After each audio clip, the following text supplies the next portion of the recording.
What's up, everyone? Welcome back to another TrueGameData video. Today I'm going to be going over what I think are the best sniper supports in Season 4 Reloaded.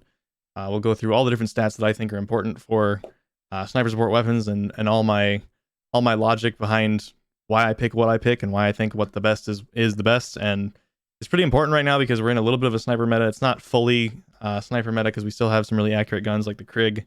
But overall, it's a pretty decent meta to be using a sniper in. So Kar 98 and Swiss are both super popular right now. So this video is going to be all about just covering what I think would go with those guns the best, as well as, longer range sniper rifles. So as always, if you guys like the content, consider dropping a sub. We're trying to hit 200,000 subs by the time this channel is 1 year old, which is about 3 weeks from now. It'll be close. We'll see. But I think that'd be a great goal to accomplish. So let's jump into it, and we will start talking about, first of all, what I think is important in a sniper support weapon. So first, I want to go over what I think is really important for a sniper support weapon. There's multiple different things, so we'll go through them. First up, I think time to kill is obviously super important. It needs to be pretty fast. Time to kill up close and both at range. You're going to be using the sniper support weapon inside about, 60 or so meters. So basically just need good TTKs in there. And to complement that, you need good accuracy as well so you can land those shots. Because obviously, even if you have an insane TTK, if there's ridiculous recoil and you're not hitting any shots, then that's not the real TTK you're going to have. So it's really important to have a combination of those two things. Something else that's really, really nice to have with the sniper support is good sprint to fire, and that's going to help you in any situation where you're in an SMG fight with another person with an SMG, just because SMGs all have really good sprint to fire time. Another thing that's super important is damage per magazine, especially in trios and quads, because that's something that's always important, not just for sniper supports, but damage per mag is a really important number because it means you can take on multiple enemies without reloading, you can finish your downs without reloading. It's just really always an important stat. Mobility is huge as well, and this is an SMG, more of an SMG thing that's really important in those up-close fights, but it's nice to have all the time. So it's just kind of a nice bonus for a sniper support. You need to be good up close and good mid-range, so it's really important to have good mobility to fight those SMGs. And then lastly, just good hip fire is a nice bonus. It's not really a super important thing, but it's a nice bonus to have. So those are the things I think are the most important for a sniper support weapon. All right, so first up, I'm going to talk about TTKs. Obviously, super, super important in any gun is to have a good TTK. You want this to be pretty good, pretty accurate, out to about 60 meters. So I've got the 6 best sniper support weapons, in my opinion, and my recommended builds on the screen. We'll go over the builds later on, but first of all, we're just going to talk about TTKs. So I've got the AK, Milano, QBZ, ASVAL, RAM7, and MP7. I'm not going to beat around the bush. I'm just going to tell you right off the bat, I think there's pretty much no question the Milano is still easily the best sniper support weapon in the whole game. And I'll go through all of this and justify that for you. But looking at TTKs, the green line is the ASVAL. Obviously, everybody knows the ASVAL has absolutely insane TTKs. It's held back by the 30-round mag and the fast fire rate. So you have really, really low damage per mag, which is not good. Still, ASVAL is going to be absolutely king for solos and maybe duos. And if you're really good at mobility and you're good at using cover to your advantage, you can use it in trios and quads. But overall, it's really tough to use in trios and quads, so it's not going to be what I would recommend. And then the next up is the MP7. All these other guns are grouped up pretty tightly. I mean, this is a gap of about 60 milliseconds from the fastest to the slowest in the first damage range, so really not a lot of difference. And then even out at range, they're all grouped up about the same tightness or even a little bit tighter, so it's pretty crazy. They're all very, very similar in this category, but after the MP7, we have the Milano, and keep in mind, this is the Milano with open bolt delay included. If you turn off open bolt delay, the Milano takes a big lead over all these other weapons at up close and at range.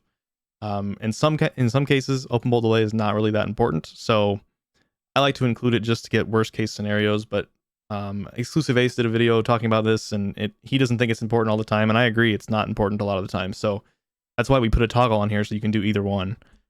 But you can see the Milano, this darker pink line, has just great TTKs all the way out. And it's super accurate. So the effective TTK of the Milano is very, very good. This is obviously chest shots. We'll look at stomach and extremities as well. Next after that is the AK-47 from Cold War. It used to be my favorite sniper support weapon in the game because it had those amazing chest TTKs and it actually had some chest shot forgiveness where you could miss those chest shots and still get the chest TTK. But in this most recent patch, in the Season 4 Reloaded, they completely removed the chest multiplier. So I don't really... It's still a good gun to use as a sniper support, and one of the best, but I just don't think it's really competitive against the Milano. The Milano is just, we'll go over the summary stats page here in a second after TTKs, but really that's the page that will explain everything to you. Another pretty good gun for sniper supports, QBZ. That's what comes after the AK-47 for Cold War. It's only a little bit slower than the Cold War AK. It has a little bit more damage range. And then I also included the Ram 7 just to get a Modern Warfare gun on here. Even after the nerf, they nerfed the TTK up close. It has a similar TTK at range as what it did before, so it's still really good at range. But we'll see when we get to the summary stats page again that the mobility of these Modern Warfare guns is just horrible compared to the Cold War guns. And that's less because of the base stats of the gun and more because of how the attachments work. And I can cover that a little bit. But overall, these are all grouped up really tightly, so it's more other stats that are going to define which one's better, and accuracy as well. So the AKs has a little slower TTK than the Milano, but it also has significantly worse recoil. So it's just, there's so many reasons for the Milano to be the king, and we'll talk about that on the summary stats page. But let's go to extremities here so we get a better picture of the TTKs. So going to extremities, the AS Val is still going to be the fastest, followed by the Cold War AK, and that's because the Cold War AK now has the same damage profile for chest, stomach, and extremities. Ram 7 is the same way, so those were actually exactly the same TTK as chest shots, but the QBZ, the MP7, the Milano, all three have slower TTKs on extremity shots, and that's just because of their damage profile, but they're not bad, and they're not like that much worse. It's like 80 milliseconds or so slower than the Cold War AK. But yeah, as far as TTKs go, they're all, relatively close. They're not, the only thing that stands out by a mile is the AS Val, and then extremity shots for the Cold War AK and the Ram 7. All right, so I kept mentioning when we were on the TTK charts that these guns all had similar TTKs except the AS Val, so it's other stats that actually kind of differentiate the guns between each other and really show clear winners.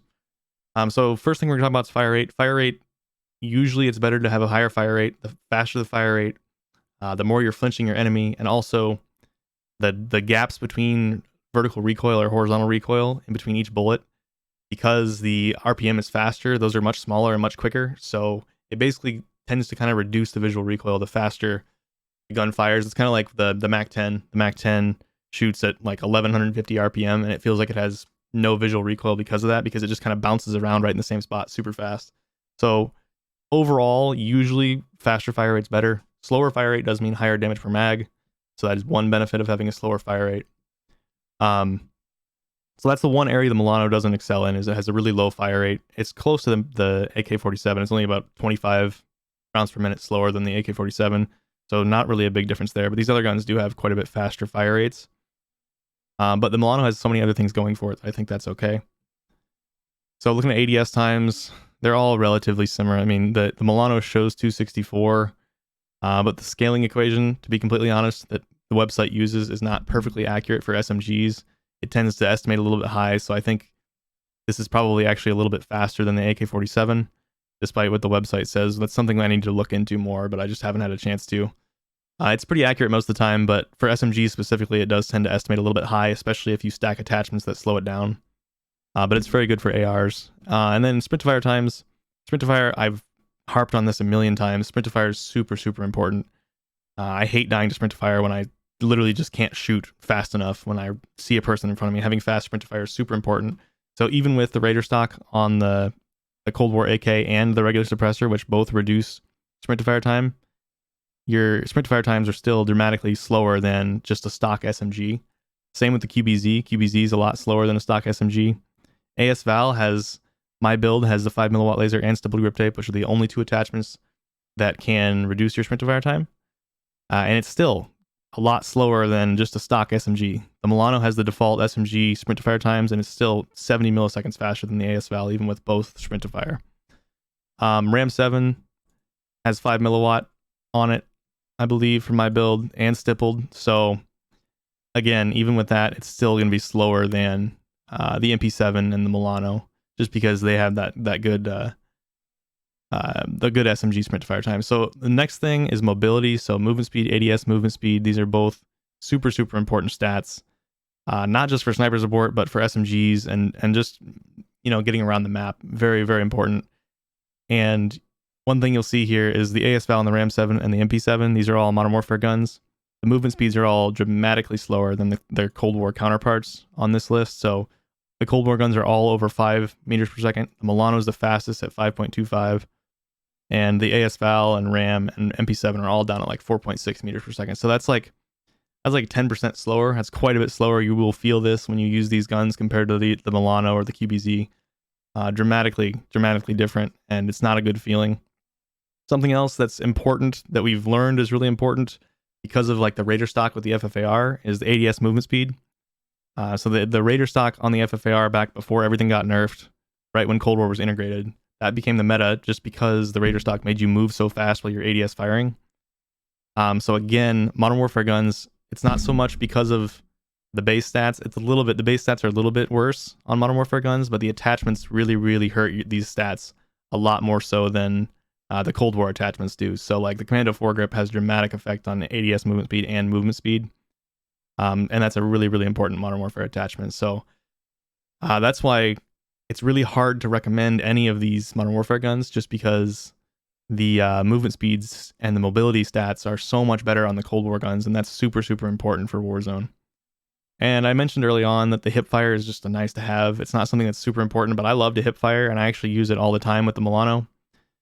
So comparing the hipfire values, obviously the ARs have a much bigger default hipfire, and then the QBZ, specifically because the QBZ has the Raider stock, it is going to have dramatically larger hipfire area. And the MP7 has one of the best hipfires in the game, if not the best hipfire. So that's going to beat the Milano a little bit, but it's just not really, because of the mobility and just the TTKs at range and things like that. The Milano overall is better, in my opinion. The damage per mag is much better on the Milano. It's huge compared to the MP7. I mean, it shoots about 60% as fast and has only 5 bullets less. So you know the damage per mag is massive on the Milano. And what's really nice is that Milano's 55 round drum, because it's a Cold War gun, it doesn't affect your movement speed at all. Bullet velocity, not super important for a sniper support. It's not important. It's always a nice to have, always a very nice thing to have. But I've found that with this agency suppressor build for my Milano at 420 meters per second, I have no problems at all with that for the sniper support role. You get used to it. It's really not a problem. It would be nice if it was up around 700, like the Cold War AK, the QBZ, the RAM, the MP7. That is definitely nice to have. But overall, I just think everything the Milano has going for it is just, it's unbeatable in terms of sniper support. I played Rebirth for probably like 3 or 4 hours yesterday, and I was experimenting the entire time trying to find another sniper support that I thought could compete with the Milano, and the whole time it was just like, there was nothing that could compete with it, even close. Like, everything felt so uncomfortable compared to the Milano. It's so easy to use. The recoil's super easy, has good TTKs, great hipfire, great mobility, huge damage per mag. It's unbeatable right now. All right, so on to recommended builds. We're going to start with the Milano. I will cover a few of the other guns as well for recommended builds in case the Milano catches a nerf, because in the patch notes for Season 4 Reloaded, they said they nerfed the Milano across the board, like chest, stomach, extremities, all the damage values, but when we tested it, it hadn't been changed. The only thing that had been changed was headshots. So we are expecting this to get nerfed sometime in the near future, and to be honest, it needs a nerf, in my opinion. It is, like I said, I spent hours playing yesterday trying to find an alternative, and I just couldn't. So this is the build that I've been using, and the reason I use all of this, agency suppressor is for bullet velocity and damage range, and it also helps with recoil a little bit. This gun has no recoil, so you don't really need anything that helps with recoil. I can beam people at 50 meters, no problem with this build, even without anything to assist with recoil. Bruiser grip for hipfire and mobility gives you both sprinting movement speed and regular movement speed. And regular movement speed also scales with ADS movement speed. So you get that as well, which is just a nice benefit. And the Milano already had the fastest mobility in the game, tied with the Mac 10. So just adding to that makes this thing crazy fast. So you get good TTKs, good accuracy, insane mobility. 55 round drum. There's really no reason to run the salvo fast mag. Just stick with the 55 round drum. The damage per mag is huge. You really could get away with just running the 45 if you wanted, no problem. But aim down sight time is not an issue with this gun. It's very quick still. So I just run the 55 round drum just to get that extra damage per mag. 5 milliwatt hip fire. I like to hip fire. This gun seems to have amazing hip fire for me in matches. I fry people up close with hip fire. The one downside again is that poor fire rate. So if you miss any shots while you're hip firing, that can really hurt your TTKs, just because the time between each bullet is long. So it's going to take a little bit of time before the next bullet gets out. Something that most people would probably find very strange is the Silex Hollow Scout. I used to say I used the Cobra Red Dot, and I did, but the sight picture on the Silex is better and it has the same zoom. So I've switched over to that. You get a really nice clear picture of your target. This is for me playing on affected on PC. I should say that. I have affected FOV settings on PC. If you're on console or if you're on independent FOV, you should probably use something with less zoom. So like maybe a Millstop or even Microflex LED. I wouldn't recommend going all the way to the Silex if you're on independent FOV. And that's just because you'll have way too much zoom for the all-around sort of gun. And then for the reticle, I switched the reticle up to this crunch time reticle. I love this thing. It's basically just like a red dot. So you basically get a holographic with a red dot. Some people hate this. I don't know. I love it. If you can't stand the default reticle and you don't have any good ones that you like to use, and you're on affected FOV on PC, then I would recommend using the Cobra Red Dot. Even though it has a worse sight picture, you do just get a red dot then, which is basically the nicest like thing to target somebody with. All right, so what I think I would consider the best sniper support currently is the Cold War AK. This build basically is trying to make it more like an SMG, so everything on this is geared towards making it more like just an SMG sniper support kind of gun. So we got suppressor, bruiser grip, 45 round mag, Tiger Team Spotlight, and KGB skeletal stock. So suppressor, this is for sprint to fire time, bullet velocity. It does hurt your damage range, but because it's an AR, it already has longer damage range. It actually helps your ADS times a little bit, not very much. Bruiser grips for mobility mostly. Again, the reason we use bruiser instead of like patrol is because the movement speed will scale with your ADS movement speed, so you also get better strafe speeds and things like that.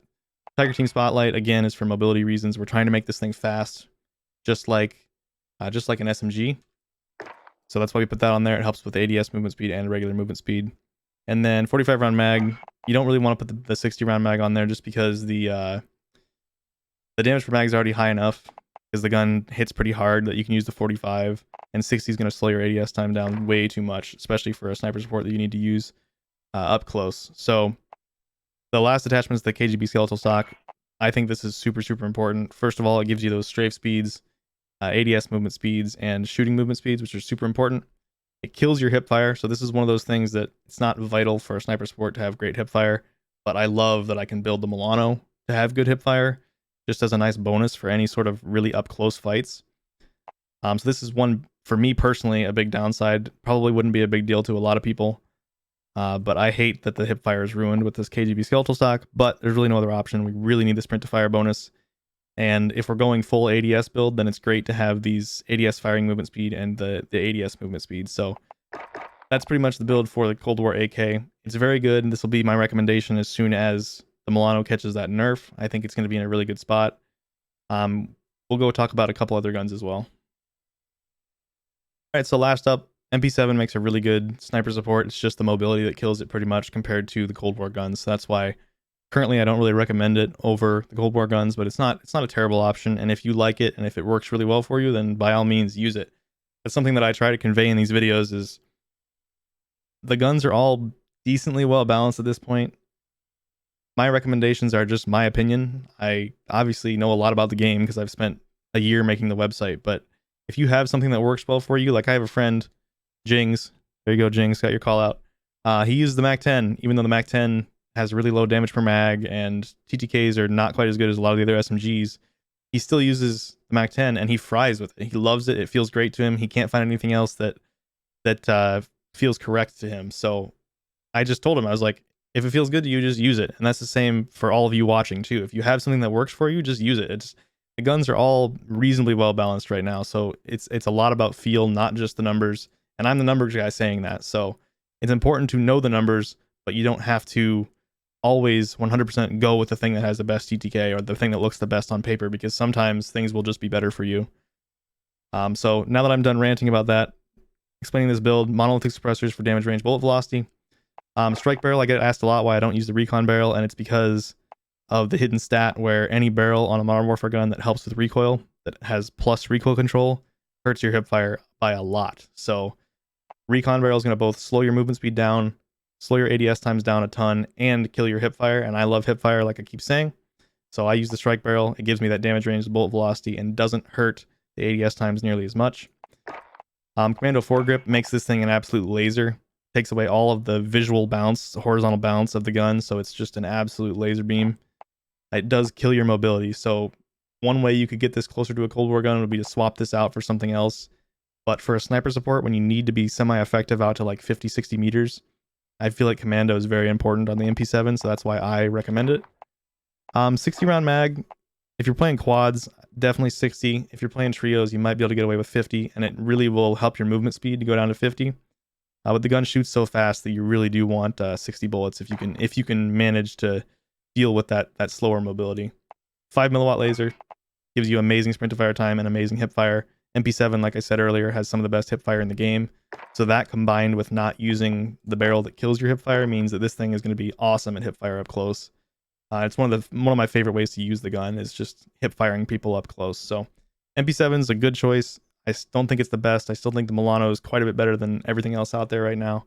But those are 3 really good builds for sniper support weapons. All right, everybody. Well, that's all I wanted to cover in this video. I tried to explain my methodology for when I'm building a sniper support, all the different attachment logic behind each different weapon, and why I think the Milano is the best. I think there's a lot of things it excels at right now. It's not the best anywhere. I've said this a million times. It's not the best anywhere, but it's so consistent and so good everywhere that it's just impossible to beat, in my opinion, for a sniper support right now. So that's my recommendation until it gets nerfed. After it gets nerfed, any of the 5 other guns I listed, or right now the AS-FAL is obviously very good in solos and duos, but it's hard to use in trios and quads. So after the Milano gets nerfed, those other 4 options are going to be pretty solid. But as always, I hope you guys enjoyed the video. If you're not subscribed, consider subscribing. We're trying to hit 200,000 by the 1-year channel anniversary. If you like what we're doing with the website, it'd be really appreciated. It helps us keep growing and continue doing this for you guys and for the community. But as always, hope you guys have a good day, and I'll see you in the next video.